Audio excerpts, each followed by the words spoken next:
Jerry and I were cold today, so we headed inland to El Cajon to check out another tortilla. Let's go inside and see if we can find some awesome tortillas. We also checked out another Middle Eastern market while we were here. There's another North Park location.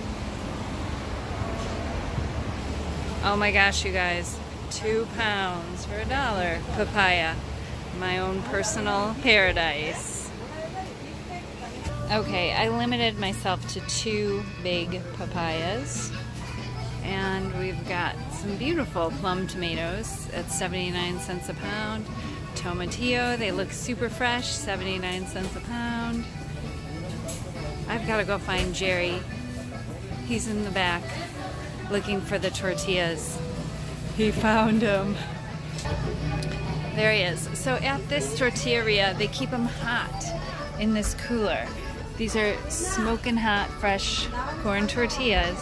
And we've got all of our chilies that we use in the protective diet, enchiladas and the pozole.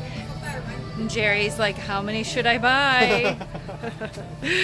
We're excited to try all the tortillas that we can find in San Diego. Check them out. Oh my gosh, there's more produce on this side. What a little gem, this little store that we found here. How about some jalapenos? I wonder if they have any Fresno chilies. Doubt it. Wrong store. Anyway, we love going on these field trips. It was a little bit cool today in San Diego, so we went to go inland to find some new resources for fresh produce. That's the way we like to spend our day off. After yoga, of course. Take care and best of health.